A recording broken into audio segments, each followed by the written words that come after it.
오늘 예배는 2020년 마지막 수요 예배입니다. 오늘 예배에 참석하신 형제 자매님들 진심으로 환영합니다. 이 시간 함께 기도문을 보면서 기도하겠습니다. 같이 기도하겠습니다. 시작과 끝이 되신 하나님, 새로운 다짐으로 한 해를 시작한 지가 엊그제 같은데 벌써 2020년을 마무리해야 하는 시간이 왔습니다. 주님 보시기에 잘 정리할 수 있기를 원합니다. 이 성탄 기간에 하나님이신 예수님께서 연약한 아기로 이 땅에 오시어 사람의 돌봄에 의탁하신 당신의 겸손하심에 감사드립니다. 만물의 주관자이신 하나님 아버지, 코로나 팬데믹과 정치, 경제 등 모든 상황이 우리를 위축되게 하고 무너지게 합니다. 보여지는 상황으로 때론 염려 가운데 두려움 가운데 있었음을 고백합니다. 우리의 믿음 없음을 긍휼히 여기시고 믿음을 더하여 주옵소서. 때로 나만을 생각하는 이기심으로 주변을 돌보지 못할 때도 있었습니다. 주님, 후회로만 끝나지 않게 하시고 참된 회개의 열매가 있게 하옵소서. 코로나의 터널을 지나고 있지만 이 시간까지 함께 격려하고 기도해 줄 수 있는 지체들을 주셔서 감사합니다. 말씀 안에서 하나님의 뜻을 보이시고 순종의 길을 알려주셔서 감사합니다. 때로 갇힌 듯한 삶이 힘들고 그것으로 짜증을 낼 때도 있지만 함께 견딜 수 있고 사랑할 수 있는 가족을 주셔서 감사합니다. 비록 한 공간에서 예배할 수 없지만 함께 예배할 수 있는 방법을 허락해 주시고 우리의 예배를 받아주시니 감사드립니다. 올해의 남은 시간을 주님 뜻 따라 사랑하는 일을 위해 사용하게 하옵소서. 당신의 사랑을 확증하시기 위해 이 땅에 오신 예수님 이름으로 기도합니다. 아멘. 하나님 말씀 같이 보겠습니다. 본문 말씀은 이사야서 9장 1절부터 7절 말씀입니다. 어둠 속에서 고통받던 백성에게서 어둠이 거칠 날이 온다. 옛적에는 주님께서 스불론 땅과 납달리 땅으로 멸시를 밖에 버려두셨으나 그 뒤로는 주님께서 서쪽 지중해로부터 요단강 동쪽 지역에 이르기까지 그리고 이방 사람이 살고 있는 갈릴리 지역까지 이 모든 지역을 영화롭게 하실 것이다. 어둠 속에서 헤매던 백성이 큰 빛을 보았고 죽음의 그림자가 드리운 땅에 사는 사람들에게 빛이 비쳤다. 하나님, 주님께서 그들에게 큰 기쁨을 주셨고 그들을 행복하게 하셨습니다. 사람들이 곡식을 거둘 때 기뻐하듯이 그들이 주님 앞에서 기뻐하며 군인들이 전리품을 나눌 때 즐거워하듯이 그들이 주님 앞에서 즐거워합니다. 주님께서 미디안을 치시던 날처럼 그들을 내리누르던 멍에를 부수시고 그들의 어깨를 짓누르던 통나무와 압제자의 몽둥이를 꺾으셨기 때문입니다. 침략자의 군화와 피 묻은 군복이 모두 땔감이 되어서 불에 타 없어질 것이기 때문입니다. 한 아기가 우리를 위해 태어났다. 우리가 한 아들을 모셨다. 그는 우리의 통치자가 될 것이다. 그의 이름은 놀라우신 조언자, 전능하신 하나님, 영존하시는 아버지, 평화의 왕이라고 불릴 것이다. 그의 왕권은 점점 더 커지고 나라의 평화도 끝없이 이어질 것이다. 그가 다윗의 보좌와 왕국 위에 앉아서 이제부터 영원히 공평과 정의로 그 나라를 굳게 세울 것이다. 만군의 주님의 열심히 이것을 반드시 이루실 것이다.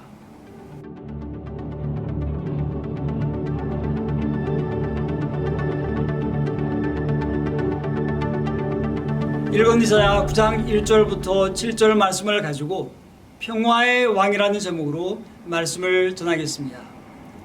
본문 말씀은 예수님께서 태어나신 때로부터 약 700여 년 전 선지자 이사야가 한 예언입니다. 그 당시 정치적인 상황은 시리아 왕 르신과 이스라엘 왕 베가가 연합군을 형성하여 아시리아의 몽해를 벗어버리고 독립국이 되자라는 계획을 마련했습니다. 그리고 여기에 동조할 것을 가나안 국가 대부분에게 요청했는데 유다 왕 아하스는 이것을 거부하고 독자적으로 친아시리아 정책을 펴나갔습니다. 당시 유다는 아시리아의 종속국이 아니었기 때문에 이들의 음모에 동조할 필요를 느끼지 못했던 것입니다. 유다가 말을 듣지 않자 시리아와 이스라엘은 아하스를 몰아내고 그 자리에 다른 인물을 세우기 위해서 유다를 침략했습니다. 이에 아하스는 아시리아의 디글랏 빌레셀에게 사신과 돈을 보내서 도움을 청했습니다. 디글랏 빌레셀이 그를 도와서 시리아 왕 베가를 죽이고 다마스커스를 파괴하였습니다. 그리고 이스라엘의 갈릴리와 그 주변 지역을 빼앗았습니다. 그때가 주전 733년경이었습니다. 1절에 스불론과 납달리 땅이 나오는데 그 지역은 갈릴리 호수와 그 주민의 피옥한 지역이었습니다. 그 당시 북쪽의 아시리아로 인하여서 이 지역의 백성들은 큰 어려움을 겪었습니다. 그 백성들이 당한 고난을 이사야 선지자는 이렇게 표현합니다. 어둠 속에서 고통받던 백성, 주님께서 멸시를 받게 내어버려 두셨다. 어둠 속에서 헤매던 백성, 죽음의 그림자가 뒤운다. 이라고 했습니다. 수불론과 납달리 땅은 어둠과 죽음의 그림자가 드리운 땅이 되었습니다. 이러한 땅에서 고통받던 백성들에게 이사야는 소망의 메시지를 전합니다. 어둠이 거칠 날이 온다. 주님께서 이 모든 지역을 영화롭게 하실 것이다. 큰 빛이 비쳤다. 주님께서 큰 기쁨을 주셨고 행복하게 하셨다. 곡식을 거둘 때 기뻐하듯이 기뻐한다. 군인들이 전리품을 나눌 때 즐거워하듯이 즐거워한다 라고 말했습니다. 어두움 가운데 있던 백성들에게 큰 기쁨과 즐거움, 행복이 넘치고 큰 빛이 비춰지는 날, 그 날이 바로 한 아기가 태어나는 날입니다. 9장 6절에 이렇게 말씀했습니다. 한 아기가 우리를 위해 태어났다. 우리가 한 아들을 모셨다. 그는 우리의 통치자가 될 것이다. 그의 이름은 놀라우신 조언자, 전능하신 하나님, 영존하시는 아버지, 평화의 왕이라고 불릴 것이다. 한 아이가 태어났는데 그는 왕이시고 다윗의 보좌에 앉아서 영원히 다스릴 것을 말씀합니다. 이 참 왕은 하나님과 백성들을 실망시키고 있는 유다의 왕을 대신하게 될 것입니다. 그 왕은 하나님의 뜻대로 모든 것을 다스려 나갈 왕이십니다. 이 이사야의 예언은 700년 후 예수님의 탄생으로 성취가 됩니다. 예수님은 전능하신 하나님이시고 평화의 왕이십니다. 예수님께서는 왕으로서 태어나셨기 때문에 동방 박사들은 아기 예수님께 경배하고 황금과 유향과 물약을 예물로 드렸습니다. 그들은 왕이신 아기 예수님께 합당한 예물을 드리고 그에게 예배한 것입니다. 나중에 예수님께서 빌라도 앞에 서셨을 때 빌라도가 물어보았습니다. 그러면 당신이 왕이요? 예수님께서 대답하셨습니다. 당신이 말한 대로 나는 왕이요. 예수님께서는 왕으로 오셨습니다. 그 왕은 평화의 왕이십니다. 누가복음 2장에 보면 주님의 천사가 예수님의 탄생을 목자들에게 전하고 나자 많은 하늘 군대가 나타나서 하나님을 찬양하였습니다. 더없이 높은 곳에서는 하나님께 영광이요 땅에서는 주님께서 좋아하시는 사람들에게 평화로다. 더없이 높은 곳에서는 하나님께 영광이라고 했습니다. 죄인들을 사랑하셔서 외아들 예수님을 주셔서 하나님께서 사랑이심을 드러내셨기 때문에 하나님께 영광이 됩니다. 또 땅에서는 주님께서 좋아하시는 사람들에게 평화라고 했습니다. 예수님께서 평화의 왕으로 오신 것은 이 땅에 평화를 주시기 위해서입니다. 이 평화는 이 땅에서 주님께서 좋아하시는 사람들에게 주시는 것입니다. 바로 예수님을 따르는 주님의 백성들입니다. 요한복음 1장 12절 말씀에서 그러나 그를 맞아들이는 사람들, 곧 그 이름을 믿는 사람들에게는 하나님의 자녀가 되는 특권을 주셨다라고 했는데, 하나님의 자녀들에게 이 평화가 주어지는 것입니다. 이 평화는 우리 형제 자매님들에게 하나님께서 주시는 것입니다.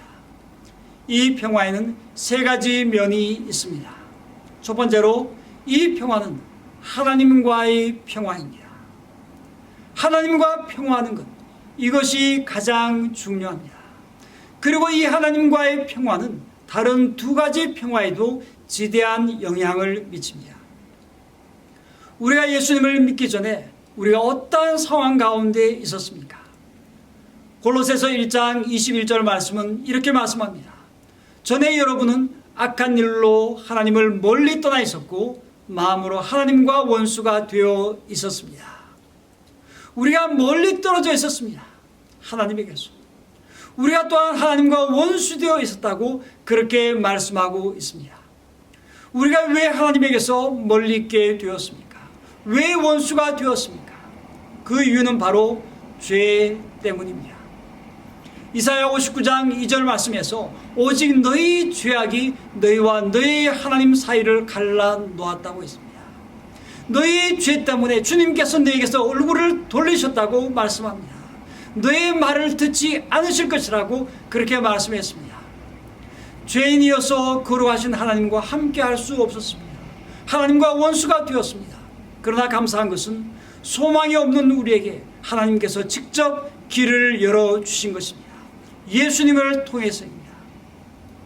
에베소서 2장 16절 말씀, 원수된 것을 십자가로 소멸하시고 이 둘을 한 몸으로 만드셔서 하나님과 화해시키셨습니다. 그분은 오셔서 멀리 떨어져 있는 여러분에게 평화를 전하셨으며 가까이 있는 사람들에게 평화를 전하셨습니다. 하나님께서 창세 전부터 계획하신 일이 이것입니다. 예수님을 보내셔서 예수님께서 우리 죄를 위하여 십자가에 죽으시고 그로 말미암아 하나님과 원수된 것이 소멸되고 하나님과 평화하게 하셨습니다. 땅에서는 하나님의 기뻐하심을 입은 사람들 중에 평화로다. 이것은 궁극적인 평화입니다. 하나님과 인간 사이, 죄로부터 깨어졌던 관계가 회복되는 것입니다. 예수님께서 우리에게 이러한 평화를 전하셨습니다. 가까이 있는 사람들에게 또 멀리 있는 사람들에게도 평화를 전하셨습니다. 이 평화는 온 세계 곳곳에 전하여지는 것입니다. 천사들은 하나님을 찬양하였습니다. 천사들은 인간이 타락한 것을 보았습니다. 천사들은 하나님께서 인간을 위해서 행하신 그 모든 일들을 보았습니다. 천사들은 이제 일의 절정이 되는 예수님의 탄생을 보았습니다. 천사들은 이 모든 것들을 보고 놀라우신 일을 행하신 하나님을 찬양할 수밖에 없었던 것입니다. 예수님을 통해서 우리가 하나님과 평화하도록 하신 주님께서는 우리에게 직분을 맡겨주셨습니다. 어떤 직분입니까? 고린도후서 5장 15절에서 19절에 보면은 이 모든 것은 하나님에게서 났습니다. 하나님께서는 그리스도를 내세우셔서 우리를 자기와 화해하게 하시고 또 우리에게 화해의 직분을 맡겨주셨습니다. 곧 하나님께서 사람들의 죄가를 따지지 않으시고 화해의 말씀을 우리에게 맡겨주심으로써 세상을 그리스도 안에서 자기와 화해하게 하신 것입니다. 하나님께서 우리에게 주신 직분, 그것은 바로 화해의 직분입니다. 하나님의 뜻은 세상에 있는 모든 민족들이 하나님의 사랑을 알고 하나님과 진정한 평화를 누리는 것입니다. 단 리차드슨이라는 선교사님이 쓴 Peace Child, 화해의 아이라는 책이 있습니다.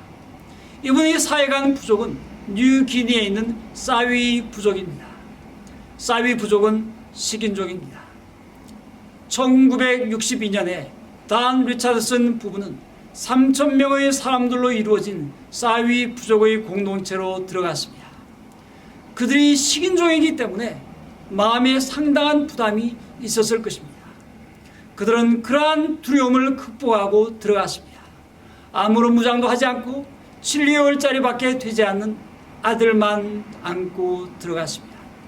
다행히 그들은 무장하지도 않았고 아기를 안고 있으니까 자기들을 해치려는 목적이 아니라고 생각을 했고, 피부가 하얀 사람을 처음 보았기 때문에 단 리차슨 선교사님 부부를 환영해주고 그들 가운데 살 수 있도록 하였습니다.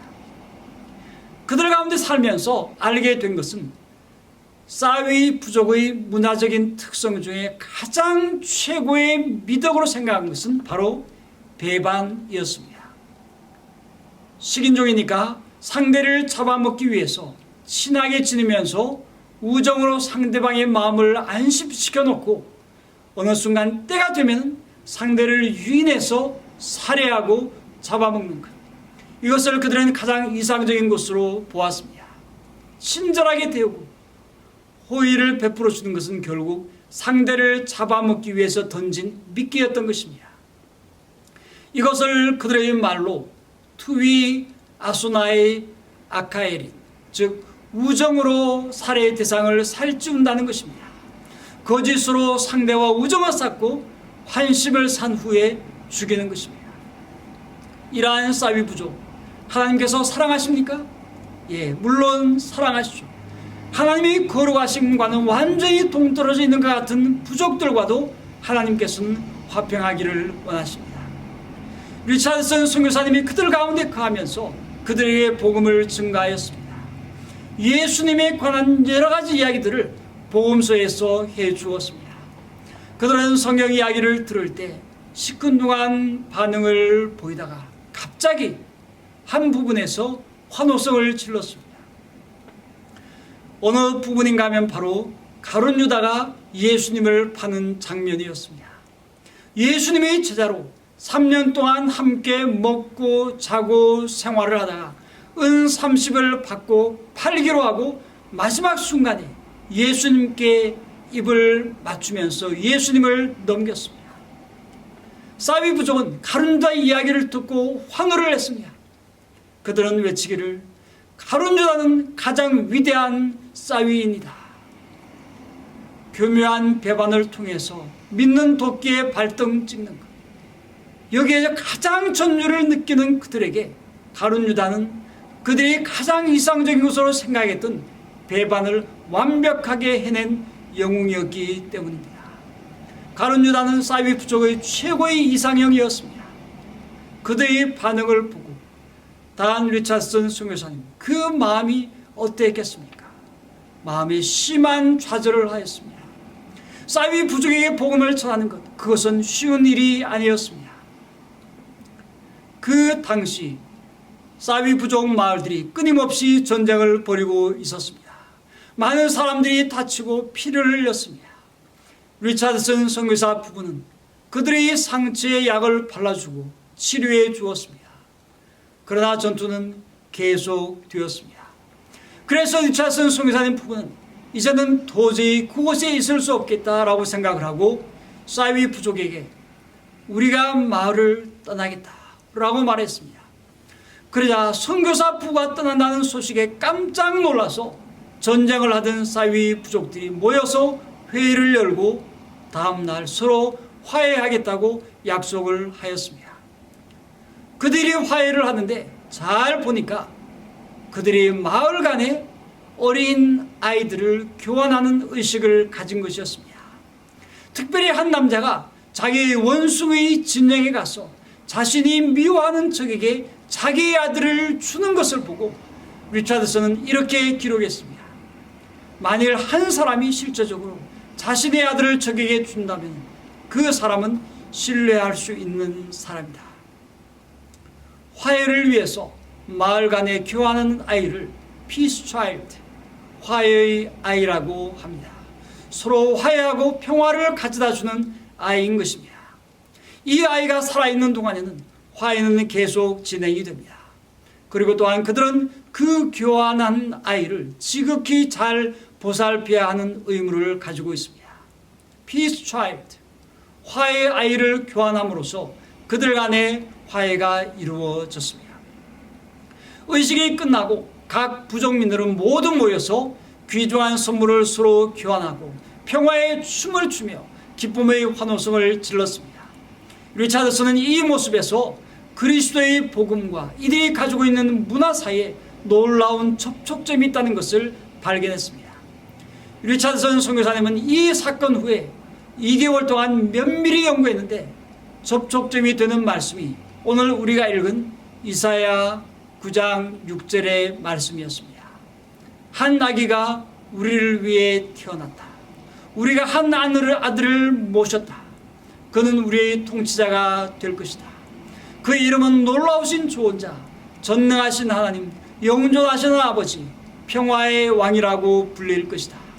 이 말씀에 기초해서 하나님께서 예수님을 Peace Child, 화해의 아이로 세상에 보내셨음을 증거했습니다.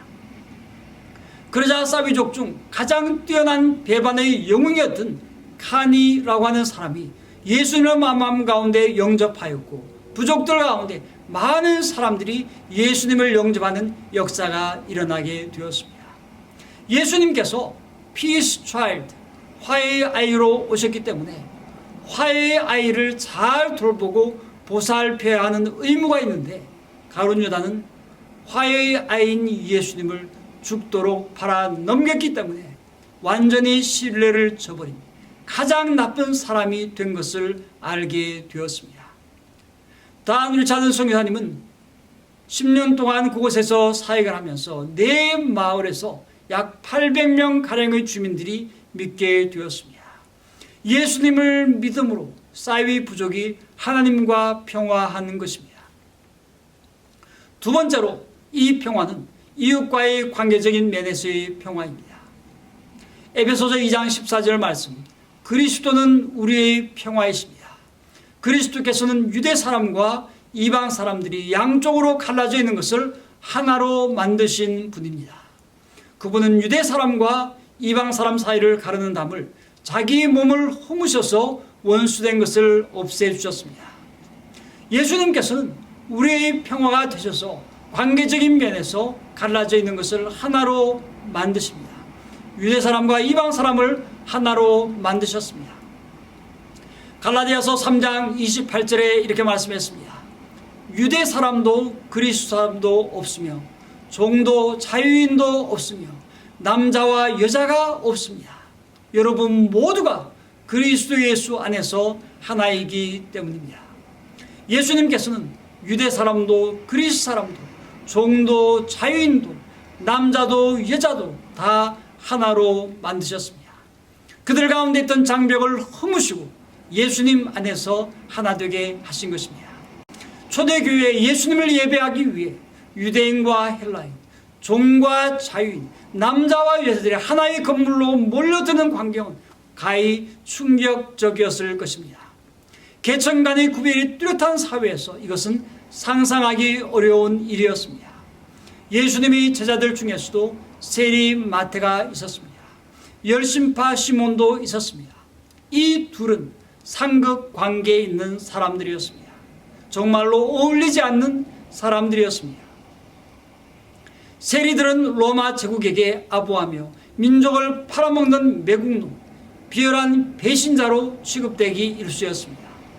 열심파는 로마의 압제자들을 타도하는 일에 헌신된 유대 혁명 단체였습니다. 세리와 같은 매국노를 찾아 암살하는 것을 주요 임무 중 하나로 생각하였던 사람들이었습니다. 하지만 주님 안에서 세리인 마태, 열심파인 시몬이 하나가 된 것입니다. 단 리차드 선교사님이 사역한 사이비 부족도 부족 마을 간에 평화하였습니다. 4개의 마을의 800명 가량의 사이비 그리스도인들을 함께 수용할 공간으로 약 1000명을 수용할 수 있는 사이비족의 집을 지었습니다. 이 사이비족의 집에서 서로 다른 마을 사람들이 함께 예수님 하나님께 나와서 예배하고 기도하고 함께 식탁에 앉아서 사랑하게 되었습니다. 예전은 적이었던 사람들 간에 주님으로 인하여서 그들 가운데 평화가 일어난 것입니다. 그 사위족의 집은 평화의 집이 되었습니다. 그들 사이의 미움, 배신, 살해, 이 모든 죄악들이 변하여서 하나님의 백성으로 하나 되는 평화가 있게 된 것입니다. 세 번째로, 이 평화는 우리 마음의 평화입니다. 하나님과의 평화는 우리의 마음에 하나님의 평화를 가져다 줍니다. 헨리 나우에는 누가복음 15장에 나오는 탕자의 비유를 고스란히 화폭에 옮긴 렘브란트의 그림에서 영감을 얻어서 탕자의 귀향이라는 책을 썼습니다. 그 책에서 그는 작은 아들의 방탕한 삶과 아버지로의 귀환, 큰 아들의 깊은 상실감과 분노, 또 아버지의 용서와 환대로 이어지는 일련의 움직임을 깊이 성찰합니다. 탕자의 아버지는 귀향하는 아들에게 단 한마디의 질문도 하지 않고 또 그에게 아무것도 요하지 않은 채로 아들을 환영해 줍니다. 렘브란트의 그림에서 돌아온 아들의 어깨에 얹은 아버지의 두 손은 아주 대조적입니다. 아들의 어깨를 어루만지는 그 아버지의 왼손은 강하고 힘이 있고 그 손가락들은 쫙 편 채로 탕자의 어깨와 등을 크게 덮고 있습니다. 그 왼손은 강한 아버지의 손입니다. 하지만 오른손은 왼손과는 다릅니다. 오른손은 세련되고 부드러우며 매우 다정해 보입니다. 그 손은 아들의 어깨 위에 부드럽게 얹어져 있을 뿐입니다. 그 손은 어루만져지고 쓰다듬고 위로와 평안을 주고 싶어하는 것처럼 보이는 그러한 손입니다. 바로 어머니의 손과 같습니다. 아버지의 왼손은 돌아온 아들을 붙잡아주고 아버지의 오른손은 아들을 어루만져줍니다. 왼손은 확신을 주고 오른손은 위로를 줍니다. 이 모습이 바로 하나님의 모습입니다. 참으로 그분은 남성과 여성, 부성과 모성을 완벽하게 소유하고 계신 하나님이십니다. 이사야 49장 15절과 16절에 이렇게 말씀했습니다. 여인이 어찌 그 젖먹는 자식을 잊겠으며 자기 태에서 난 아들을 긍휼히 여기지 않겠느냐. 그들은 혹시 잊을지라도 나는 너를 잊지 아니할 것이라. 내가 너를 내 손바닥에 새겼다라고 말씀했습니다. 우리가 평화의 하나님의 품에 안긴다면 우리의 마음에는 하나님의 평화가 충만할 것입니다. 헨리 나우에는 아버지가 아들의 어깨와 등에 두 손을 얹고 있는 모습을 이렇게 표현했습니다. 아들을 어루만지는 아버지의 손길은 영원한 축복이며 아버지의 품에 기댄 아들은 영원한 평화이다. 축복해 주시는, 사랑해 주시는 하나님의 품에 있으면 그것은 참으로 평화로운 곳입니다.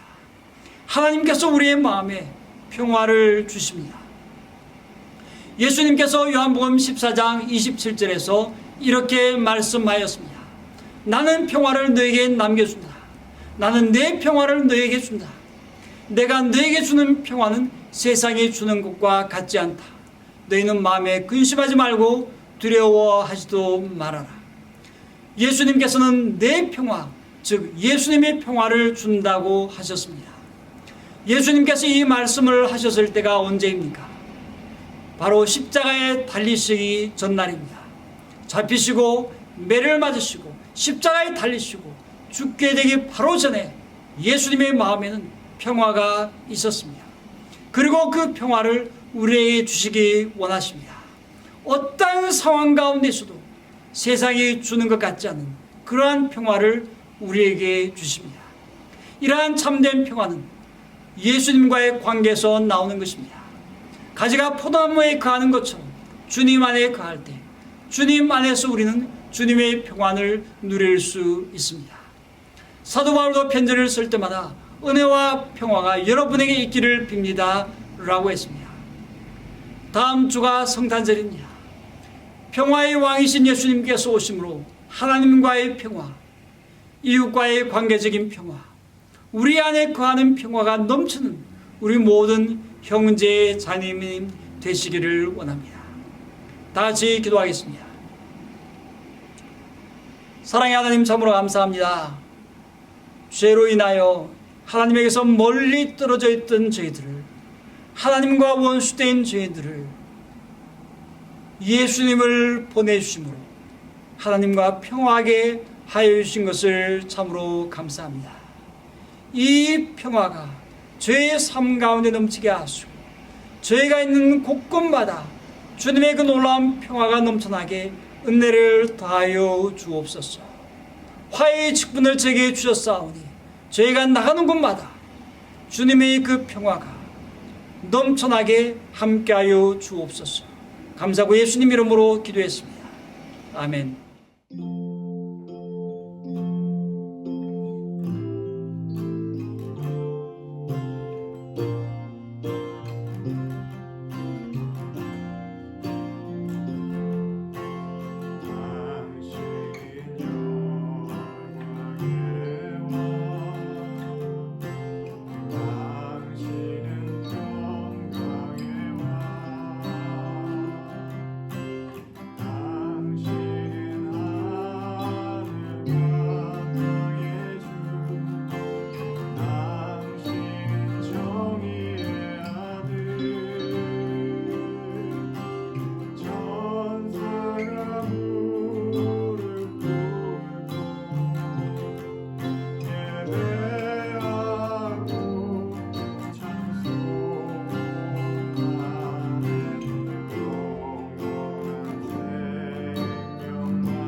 축도하면서 예배 마치겠습니다. 다 같이 기도하겠습니다. 지금은 우리 주 예수 그리스도의 무한하신 은혜와 하나님 아버지의 그 크신 사랑하심과 성령님의 감화감동 역사 교통하심이 하나님과의 그 놀라운 그 평화를 누리고 또한 이 평화를 전하는 화해의 직분을 감당하기 원하는 주의 모든 백성 가운데 그 가정과 자녀와 산업 가운데 지금부터 영원토록 함께 있을지어다. 아멘.